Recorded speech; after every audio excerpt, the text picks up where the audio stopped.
முத்தமிழறிஞர் கலைஞர்களுடைய நினைவு நாளினை ஒட்டி இன்றைக்கு சென்னை தெற்கில் கடந்த 7ஆம் தேதி தொடங்கி தொடர்ச்சியாக பல்வேறு நிகழ்ச்சிகள் நடைபெற்று கொண்டிருக்கிறது. 7ஆம் தேதி ஒரு நாளில் மட்டும் சென்னை தெற்கில் 1000 இடங்களில் முத்தமிழறிஞர் கலைஞர் அவர்களுடைய திருவுருவப் படங்கள் அலங்கரித்து வைக்கப்பட்டு அவருக்கு புகழ் வணக்கம் செலுத்தப்பட்டது. ஒரே நாளில் 1000 இடங்களில் முத்தமிழறிஞருக்கு புகழ் வணக்கம் செலுத்தியதென்பது உண்மையில் சென்னை தெற்கில் இருக்கிற செயல் வீரர்களின் மிக சிறந்த செயல்பாட்டிற்கு ஒரு முன் உதாரணம். அந்த அளவுக்கு எல்லா இடங்களிலும் கழகத்தின் நிர்வாகிகள் முத்தமிழறிஞர் கலைஞர் அவர்களுக்கு நினைவஞ்சலியை செலுத்தினார்கள், புகழ் வணக்கத்தை செலுத்தினார்கள். தொடர்ந்து எல்லா பகுதிகளிலும் இன்றைக்கு பொதுக்கூட்டங்கள், புகழ் வணக்க பொதுக்கூட்டங்கள் நடைபெற்று கொண்டிருக்கிறது. பொதுவாக புகழ் வணக்க கூட்டங்கள் அரங்குகளில் மட்டும்தான் நடைபெறும். ஆனால் இன்றைக்கு பொதுக்கூட்டங்களின் வாயிலாக புகழ் வணக்கம் என்கின்ற வகையில் மிக பிரம்மாண்டமான நிகழ்ச்சிகள் எல்லா பகுதிகளிலும் நடைபெற்று கொண்டிருக்கிறது. அந்த வகையில் இன்றைக்கு இறுதி நிகழ்ச்சியாக பெருமதிப்பிற்கும் போற்றுதலுக்கும் உரிய மாநிலங்களவையின் குழுவின் தலைவர், கழகத்தின் துணை பொதுச் செயலாளர், நம்முடைய பாராட்டுக்கும் போற்றுதலுக்கும் உரிய இனி அண்ணன் திருச்சி சிவா அவர்கள் இந்த நிகழ்ச்சிக்கு வந்து உரை நிகழ்த்திட வீட்டிருக்கிறார். அண்ணன் திருச்சி சிவா அவர்கள் குறித்து சொல்ல வேண்டும் என்று சொன்னால், அவர் இன்றைக்கு பாராளுமன்றத்தில் ஆற்றி கொண்டிருக்கிற உரைகளினாலும், அவர் திமுக கழகத்தின் பிரதிநிதியாக இன்றைக்கு இந்திய அளவில் கழகத்திற்கு புகழ் சேர்க்கிற வகையில் அவருடைய உழைப்பு என்பது அளவிட முடியாதது, அளப்பரிய மிகப்பெரிய அளவிலான சாதனைகளை செய்து கொண்டிருக்கிறார்கள். அவருடைய ஒவ்வொரு சொல்லுமே இன்றைக்கு மிகப்பெரிய அளவில் பொதுமக்களிடையே வரவேற்பை பெற்றிருக்கிற அளவுக்கு ஒரு சீரிய சிந்தனையாளர், சிறந்த சொற்பொழிவாளர், சிறந்த எழுத்தாளர் என்று பன்முக ஆற்றலை பெற்றவர் பெருமதிப்பிற்குரிய இனி அண்ணன் திருச்சி சிவா அவர்கள். திருச்சி சிவா அவர்கள் இந்த நிகழ்ச்சிக்கு, இந்த கலைஞர் அவர்களுக்கு இந்த ஆண்டு புகழ் வணக்கம் செலுத்துகிற இந்த நிகழ்ச்சிக்கு இறுதி நிகழ்ச்சியில் அவர் பங்கேற்க வேண்டும் என்று கேட்டவுடன் பல்வேறு பணிகள் அவருக்கு இருக்கிற சூழலிலும் இந்த நிகழ்ச்சிக்கு வருகை தந்து நமக்கு பெருமை சேர்த்திருக்கிறார்கள். அதற்காக அவருக்கு நம்முடைய நன்றியினை தெரிவித்துக் கொள்கிறோம். இந்த எனக்கு பின்னால் மரியாதைக்குரிய இனிய நண்பர் போடி காமராஜ் அவர்கள் தலைமை கழகத்தின் பேச்சாளர் சிறிய அளவிலான ஒரு உரை நிகழ்த்தி, அவருக்கு பின்னால் நாம் எல்லாம் ஆவலோடு எதிர்பார்த்து காத்திருக்கிற இனி அண்ணன் திருச்சி சிவா அவர்கள் உரை நிகழ்த்திடவிருக்கிறார்கள். அண்ணன் திருச்சி சிவா அவர்களை பொறுத்தவரை, நாங்கள் இளைஞரணியில் 87ஆம் ஆண்டு பொறுப்பேற்ற நேர காலத்திலிருந்து 87லிருந்து 92 வரை ஒரு 5 ஆண்டு காலம் நான் சைதை பகுதி இளைஞரணியின் அமைப்பாளராக இருந்து நம்முடைய வணக்கத்திற்குரிய தளபதி அவருடைய பிறந்த நாளை இளைஞர் எழுச்சி நாள் எனும் தலைப்பில் நடத்த தொடங்கிய நாளிலிருந்து எல்லா கூட்டங்களிலும் பங்கேற்று தளபதியின் புகழ் பாடியவர். 92லிருந்து 2002 வரை மாவட்ட இளைஞரணியின் அமைப்பாளராக ஒரு 10 ஆண்டு காலம் பணியாற்றிய சூழலில் நம்முடைய தளபதி அவருடைய பிறந்தநாள் இளைஞர் எழுச்சி என்கின்ற வகையில், இளைஞர் எழுச்சி நாள் என்கின்ற வகையில் கருத்தரங்கங்களாகவும் வாழ்த்தரங்கங்களாகவும் அவருக்கு நடத்தப்பட்ட எல்லா நிகழ்ச்சிகளிலும் அண்ணன் திருச்சி சிவா அவர்கள் பங்கேற்காத நிகழ்ச்சியே இல்லை என்கின்ற வகையில் சென்னை தெற்குக்கு பெருமை சேர்த்தவர். 2002லிருந்து 2014 இறுதி வரை மாநில இளைஞரணியின் துணை செயலாளராக இருந்த சமயத்திலும், முத்தமிழறிஞர் கலைஞர் அவருடைய பிறந்தநாள் விழாவாக இருந்தாலும், வணக்கத்திற்குரிய முத்துவேல் கருணாநிதி ஸ்டாலின் அவருடைய பிறந்தநாள் விழாவாக இருந்தாலும் அவர்களுடைய எல்லா நிகழ்ச்சிகளிலும் பங்கேற்று நம்முடைய இளைய சமுதாயத்திற்கு ஒரு புத்துணர்ச்சியை ஏற்படுத்தி தந்த மிக சிறந்த சிந்தனையாளர் அண்ணன் திருச்சி சிவா அவர்கள். அந்த வகையில் இன்றைக்கு இந்த நிகழ்ச்சிக்கு நம்முடைய இனி அண்ணன் திருச்சி சிவா அவர்கள் உரை நிகழ்த்திட வருகை தந்திருக்கிறார்கள். நம்முடைய பெருங்குடி ரவிச்சந்திரன் அவர்கள் இந்த கூட்டத்தை ஏற்பாடு செய்ய வேண்டும் என்று, சோழிங்கநல்லூர் தொகுதியில் இந்த கூட்டம் ஏற்பாடு செய்யப்பட வேண்டும் என்றவுடன் இனிய நண்பர் பெருங்குடி ரவிச்சந்திரன் அவர்கள் அந்த வாய்ப்பு எனக்கே வேண்டும் என்று கேட்டார்கள். உண்மையில் எதிர்க்கட்சியாக இருக்கிற போது கூட்டம் நான் நடத்துகிறேன், எனக்கு வாய்ப்பு தாருங்கள் என்று கேட்பது மிகப்பெரிய அளவிலான கஷ்டம். ஆட்சி மாற்றம் ஏற்பட்டு ஒரு 3 மாத காலம் தான் முடிகிறது. இந்த 3 மாதத்தில் ஒரு பொதுக்கூட்டத்தை நான் நடத்துகிறேன், எனக்கு வாய்ப்பு தாருங்கள் என்று போட்டி போட்டுக்கொண்டு கேட்பது என்பது நிறைய நிர்வாகிகளிடத்தில் அந்த பழக்கம் இருக்காது. நடத்துவார்கள், எல்லோருக்குமே தனித்தனி திறமைகள் இருக்கிறது. ஆனாலும் இனிய நண்பர் ரவிச்சந்திரன் அவர்கள் முதலில் அந்த வாய்ப்பை தட்டி பறித்து இன்றைக்கு இந்த நிகழ்ச்சியை மிக சிறப்பாக நடத்தி கொண்டிருக்கிறார். நான் கூட சொன்னேன், பெரும்பகுதியாக கழகத் தோழர்கள் இந்த கூட்டத்தில் பங்கேற்க வேண்டும், அண்ணன் திருச்சி சிவா அவருடைய உரையினை செவிமடுக்கிற அந்த கழக செயல் வீரர்கள் இந்த நேரத்திற்கு பெரிய அளவில் அவசியம் என்று சொன்னேன். நண்பர் ரவிச்சந்திரன் அவர்கள், நம்முடைய மரியாதைக்குரிய தொகுதியின் சட்டமன்ற உறுப்பினராக இருந்த திரு அரவிந்த் ரமேஷ் போன்ற அனைத்து நிர்வாகிகளுடனும் பேசி, வருகை தந்திருக்கிற வெங்கடேசன் ஒன்றிய செயலாளரிடத்திலும் பேசி, இன்றைக்கு வருகை தந்திருக்கிறவர்கள் கூட்டத்தில் 90% இயக்கத்தின் நிர்வாகிகள் என்பது இந்த கூட்டத்தின் பிரம்மாண்டமான சிறப்பு. எனவே அந்த வகையில் இந்த கூட்டத்தை மிக சிறப்பாக நடத்தி கொண்டிருக்கிற இனிய நண்பர் பெருங்குடி ரவிச்சந்திரன் அவர்களை மாவட்ட கழகத்தின் சார்பில் மனதார பாராட்டுகிறேன். எனக்கு முன்னால் உரையாற்றிய தொகுதியின் சட்டப்பேரவை உறுப்பினராக இருந்த இனிய நண்பர் அரவிந்த் ரமேஷ் அவர்கள் உரையாற்றுகிற போது, அவர் இந்த தொகுதியின் வளர்ச்சிக்கு ஒரு 10 ஆண்டு காலம் 5 ஆண்டு காலம் சட்டமன்றத்தில் உரைகளின் வாயிலாக எதிர்க்கட்சியின் சட்டமன்ற உறுப்பினராக போராடி பெற்ற உரிமைகள் ஏராளம் ஏராளம்.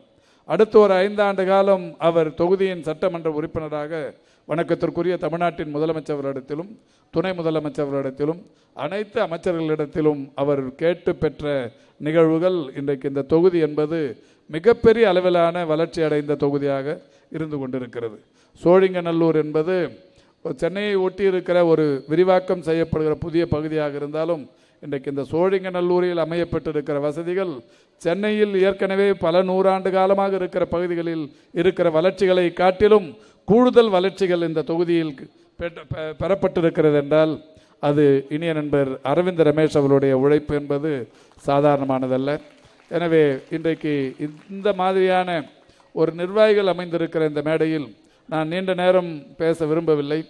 பொதுவாகவே நம்முடைய இன்னைக்கு 100வது நாள். யாருக்கு 100வது நாள்? யாருக்கெல்லாம் தெரியும் 100வது நாள்னால் இன்றைக்கி என்னென்ன? விஜய் ஆட்சிக்கு வந்து இன்றைக்கி 100வது நாள். இன்னொரு சிறப்பான நாள் ஒன்று, இது 100வது நாள் சிறப்பானதில்லை, நான் சொல்கிறேன். இன்னொரு சிறப்புக்குரிய நாளும் இன்றைக்கி முத்தமிழறிஞருக்கு புகழ் வணக்கம் செலுத்துகிற நாள். நமக்கு ஒரு பெரிய பெருமைக்குரிய நாள். இன்னொன்று, நம்முடைய மரியாதைக்குரிய இனிய அண்ணன் முரசொலி மாறன் அவருடைய பிறந்த நாளும் கூட இன்றைக்கி. காலையில் நம்முடைய வணக்கத்திற்குரிய தளபதி அவர்கள் அவருடைய திருவுருவ சிலைக்கு மாலை அணிவித்து அவருடைய திருவுருவ படத்திற்கு மலர் தூவி புகழ் வணக்கம் செலுத்தினார்கள். இன்றைக்கி அந்த மாதிரியான நாள். அது முடிச்சுட்டு வந்து பார்த்தா இன்றைக்கி நிறைய இடத்துல இன்றைக்கி 100வது நாள்னு போச்சு. நான் இப்போ ஒரு சோஷியல் மீடியாவில் ஒரு சின்னதாக ஒரு இது ஒன்று பார்த்தேன். ஒருத்தர் போட்டிருந்தார், சுறா படத்தை யாராவது 100 நாள் ஓடிச்சின்னு சொன்னால் ஒத்துப்பாங்களான்னு கேட்டார். அப்போ இந்த ஆட்சிக்கும் சுறா படத்துக்கும் ஒப்பிடுறாரு. சுறா படம் அது என்னன்னு தெரியல, நான் அந்த படம் பார்க்கல. சுறா படம் இருக்கிறதுலே மோசமான படங்களில் ஒன்று நம்ம முதலமைச்சர் நடித்த படம். அந்த படம் 100 நாள் ஓடிச்சுன்னா எப்படி பெருமைக்குரிய ஒரு விஷயமா அப்படிங்கிற மாதிரி ஒரு பதிவு போட்டிருந்தார். அதுக்கு ஏற்ற மாதிரி இன்றைக்கி ஒரு 2-3 செய்திகள். நம்ம 91லேருந்து 96 வரைக்கும் ஒரு 5 வருஷம் ஜெயலலிதா முதலமைச்சராக இருந்தாங்க. ஆட்சி முடிஞ்ச உடனே 96ல் தேர்தல் அறிவிப்பு வந்தது. தேர்தல் அறிவிப்பு வந்து ஜெயலலிதா உள்பட அந்த அமைச்சரவையில் இருந்த அமைச்சர்கள்லாம் ஓட்டு கேட்டு போகிற இடத்துலலாம் தொகுதியில் எனக்கு தெரிஞ்சு நினைவு சரியாக இருக்குமானால் ஒரு இடத்துல ஒரு அமைச்சருக்கு செருப்பு மாலை கட்டி அந்த கிராமத்தில் அவங்கள ஊருக்கு உள்ளே விடலை. ஜெயலலிதாவை பர்கூரில் நின்னாங்க.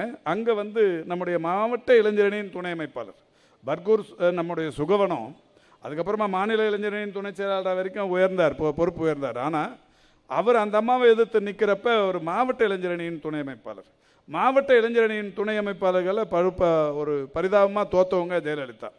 அப்போது ஒரு 5 வருஷம் பெரிய பவர்ஃபுல் சிஎம்மாக இருந்தேன்னு சொல்லிக்கின்னு ஒரு 5 வருஷத்துக்கு அப்புறமா ஒரு சுகவனத்துக்களில் தோத்தாங்க.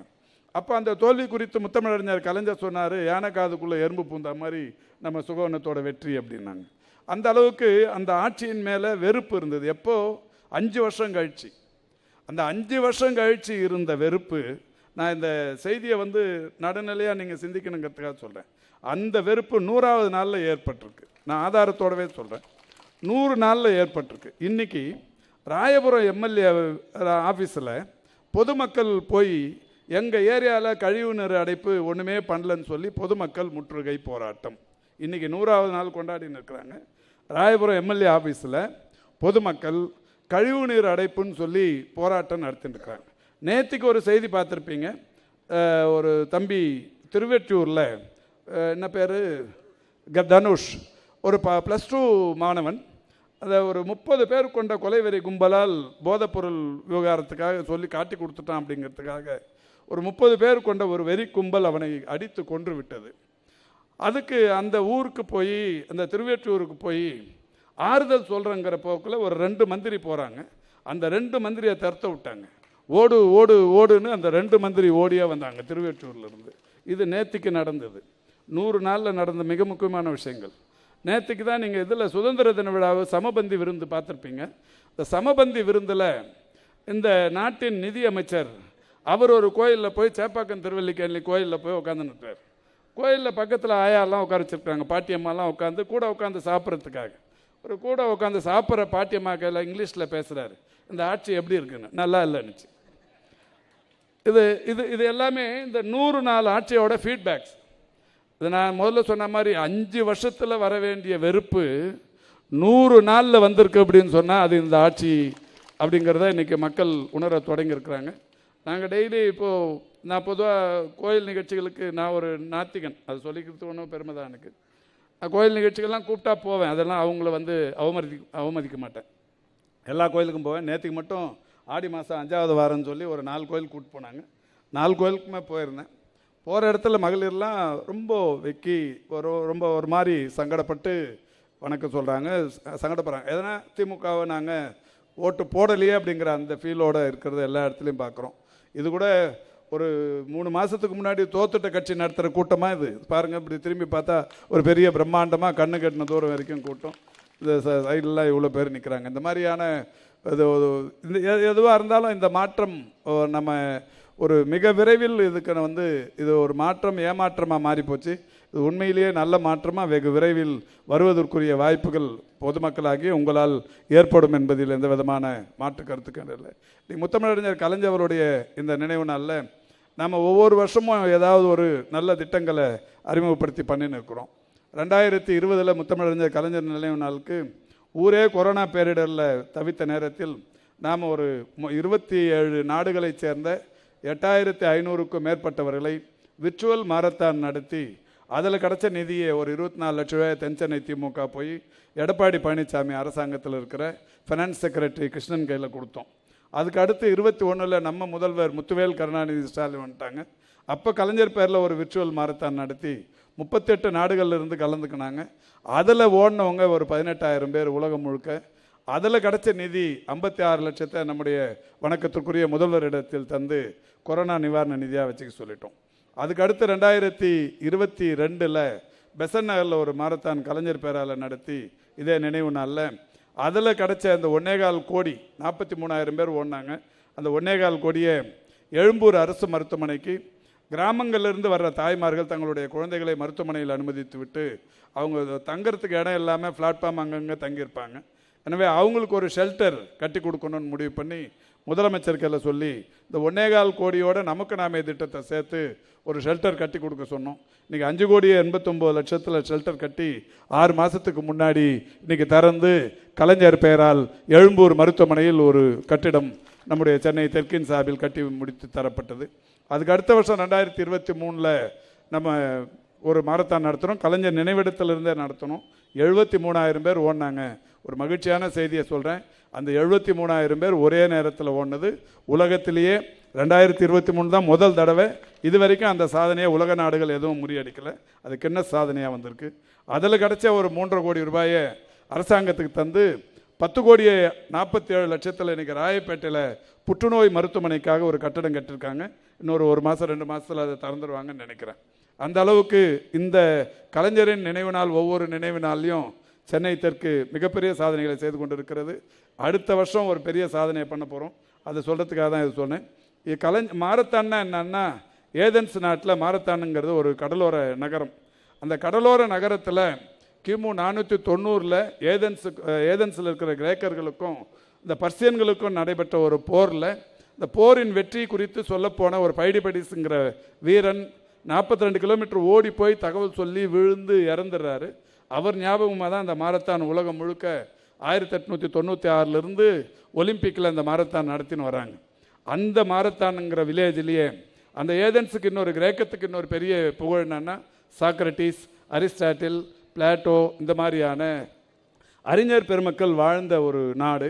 அந்த நாட்டில் போய் முத்தமிழறிஞர் கலைஞர் அவருடைய உருவப்படத்தை டிஷர்ட்டில் போட்டு அந்த ஊரில் போய் மாரத்தான் நடத்தி உலக அளவில் கலைஞர் பட்டாளர்களை ஒருங்கிணைக்கிற பணியினை இப்போதே தொடங்கியிருக்கிறோம். அந்த ஊர் மேயரை தொடங்கி வைக்கிறதுக்கு கூப்பிட்ருக்குறோம், மாரத்தான் நகரத்து மேயரை. அடுத்த ஆண்டு 7ஆம் தேதி நம்ம ஏதென்ஸில் போய் சென்னை தெற்கு கலைஞரின் நினைவு நாள் ஓட்டத்தை நடத்தவிருக்கிறோம் என்கின்ற அந்த செய்தியை சொல்லி மிக சிறப்பாக இந்த கூட்டத்தை நடத்தி கொண்டிருக்கிற இனிய நண்பர் பெருங்குடி ரவிச்சந்திரன் அவர்களை மீண்டும் ஒரு முறை பாராட்டி, இந்த கூட்டத்திற்கு வருகை தந்து சிறப்பித்திருக்கிற இனி அண்ணன் திருச்சி சிவா அவர்களுக்கு என்னுடைய நன்றியினை தெரிவித்து, இந்த கூட்டத்திற்கு வருகை தந்திருக்கிற போடி காமராஜ், ஈரோடு இளைய கோபால் போன்றவர்களுக்கெல்லாம் என்னுடைய நன்றியையும் வணக்கத்தையும் தெரிவித்து விடைபெறுகிறேன். நன்றி, வணக்கம்.